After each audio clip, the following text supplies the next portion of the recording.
To all the grown-ups listening, Curious Camp is here. It's time to turn your home into a 7-day nature adventure. Curious Camp is an at-home, interactive, self-paced, and screen-free week-long experience hosted by me. Over 3 hours of audio, 20-plus pages of scavenger hunts and lots of other activities, plus a detailed parent guide with no more than 10 minutes of setup each day.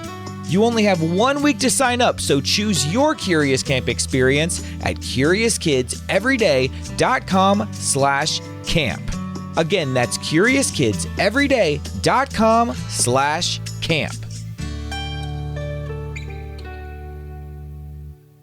How does sunscreen protect your skin?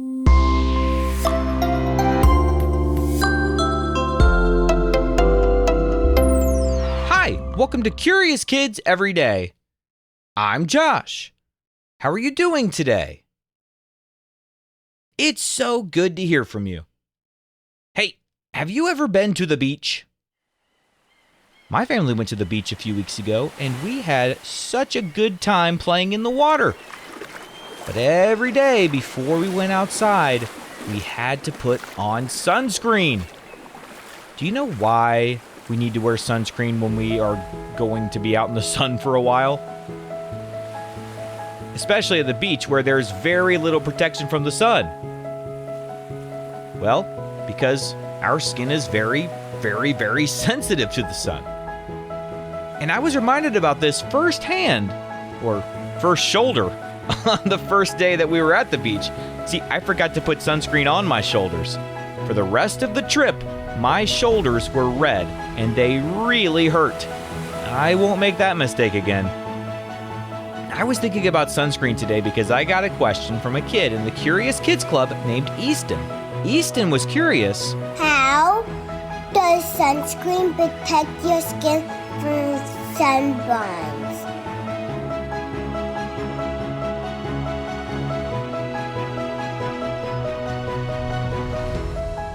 Okay, the sun sends many kinds of energy toward Earth. Along with the light that we can see, sunlight contains an invisible kind of radiation called ultraviolet radiation, or UV radiation for short.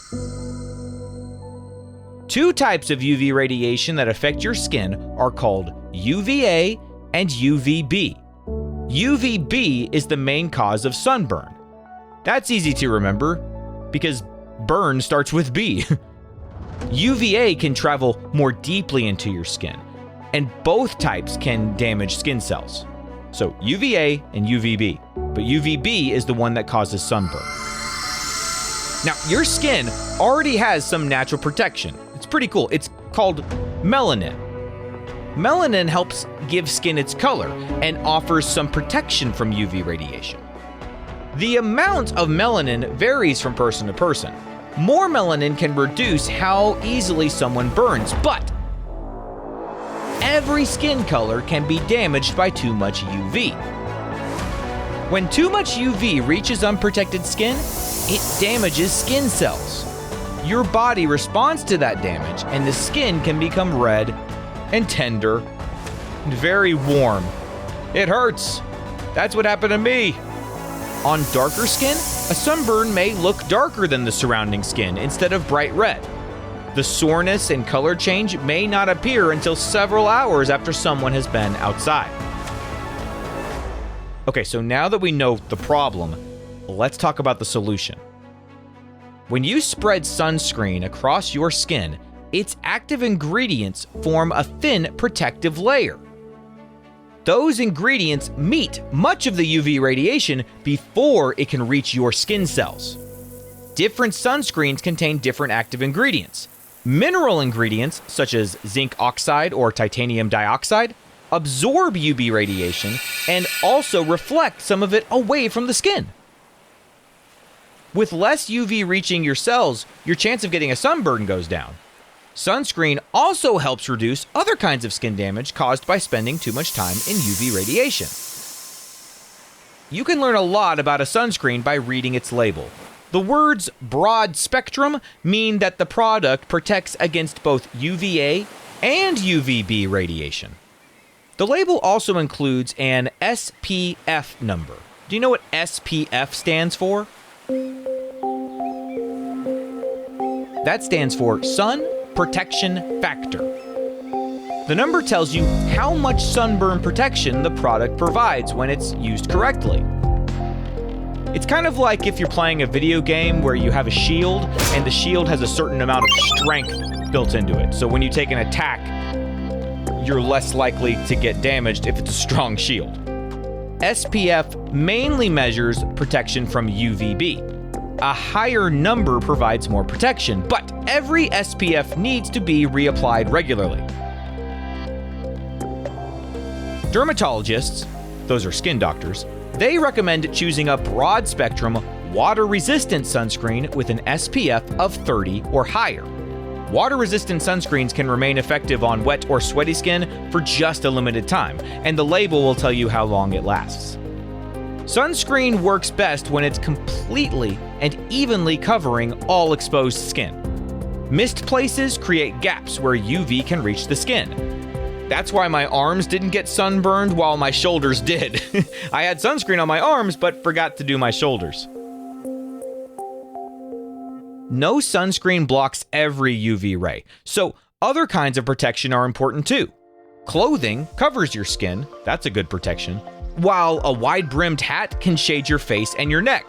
And if the hat is wide-brimmed enough, it could also probably protect your shoulders. And you know what else? Trees and roofs and umbrellas, they provide protection from those rays too. Being in the shade helps a lot.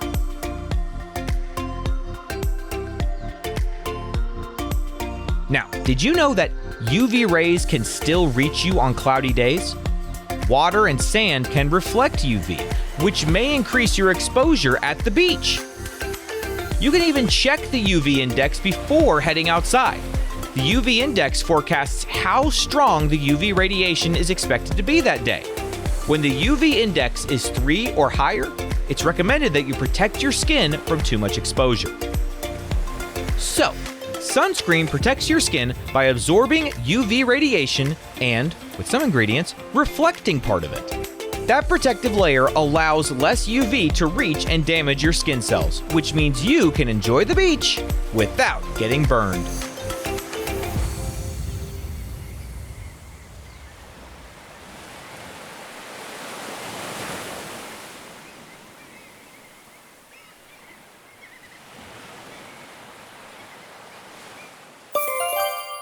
Okay, let's have a quick quiz and see what we learned today. What invisible kind of radiation from the sun can damage skin cells?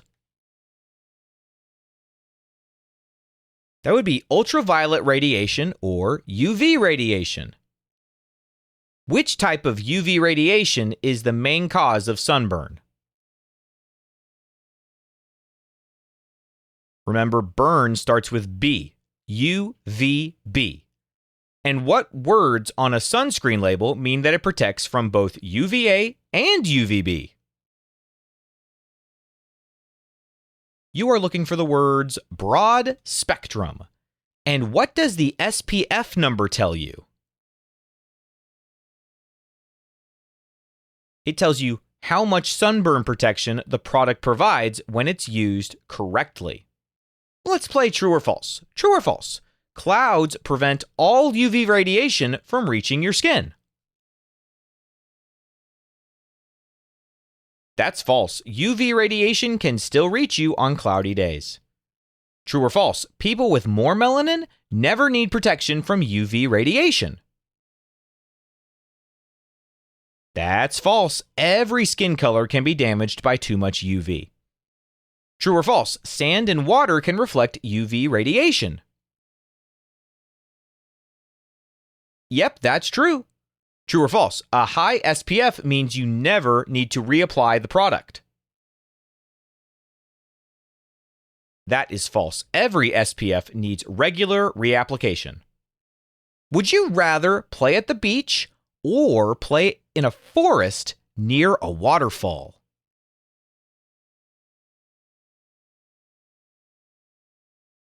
Well, I was just at the beach, like I said, but I haven't been to a waterfall in a really long time. I think I would choose a waterfall if you're asking me right now. But maybe in another week or so, after I have a little bit more distance between me and being at the beach, I'd probably pick the beach again. I miss the beach. All right, let's play a round of What Am I? What am I? I am part of your body. I am found in different amounts in different people's skin. And I am a pigment that gives skin much of its color and provides some natural protection from UV radiation. What am I? I am melanin. Well, today we learned that sunlight contains invisible UVA and UVB radiation that can damage skin cells. Ouch! Sunscreen forms a protective layer that absorbs UV radiation, and mineral ingredients can also reflect some of it. If you're going to be out on the beach or at a pool, it's very important to wear sunscreen, so you don't end up like me. It hurt for like a week at least. What kind of question do you think we'll ask tomorrow on Curious Kids Every Day? I can't wait to find out. So until then, keep asking questions and stay curious, kids. And we've got some birthdays today. Adelaide from Ontario, Canada is turning 7. Happy birthday, Adelaide. Lucy from Missouri is turning 8. Happy birthday, Lucy. Charlie from Taiwan is turning 6. Happy birthday, Charlie. Liam from Florida is turning 6. Happy birthday, Liam. Killian from New York is turning 7. Happy birthday, Killian. Charlie from California is turning 9. Happy birthday, Charlie. Matilda from California is turning 4. Happy birthday, Matilda. Aiden from Florida is turning 5. Happy birthday, Aiden. Malachi John from Texas is turning 6. Happy birthday, Malachi John. Sydney from North Carolina is turning 7. Happy birthday, Sydney. Sid from Edinburgh, Scotland is turning 8. Happy birthday, Sid. Lena Sophia from Florida is turning 6. Happy birthday, Lena Sophia. Emma from Texas is turning 5. Happy birthday, Emma. Wallace from Indiana is turning 8. Happy birthday, Wallace. Maya from New Jersey is turning 5. Happy birthday, Maya. Sebastian from California is turning 6. Happy birthday, Sebastian. Caleb JC from Arizona is turning 6. Happy birthday, Caleb JC. Ewan from New York is turning 6. Happy birthday, Ewan. Avion Garg from Texas is turning 7. Happy birthday, Avion Garg. Ada May from Iowa is turning 8. Happy birthday, Ada May. Aiden Joseph from Alabama is turning 5. Happy birthday, Aiden Joseph. Soren from Florida is turning 4. Happy birthday, Soren. Jasper from Georgia is turning 6. Happy birthday, Jasper. Ellery from Washington is turning 2. Happy birthday, Ellery. Hudson from Colorado is turning 7 this week. Happy birthday, Hudson. Maya from Maryland is turning 10 this week. Happy birthday, Maya. Brooks from Georgia is turning 4. Happy birthday, Brooks. And Woodford Sage from Dresden, Germany is turning 6 this week. Happy birthday, Woodford Sage. To all the grown-ups listening, if your curious kid wants their birthday mentioned on the show, please visit supportcuriouskids.com and join the Curious Kids Club. That's supportcuriouskids.com. See you tomorrow.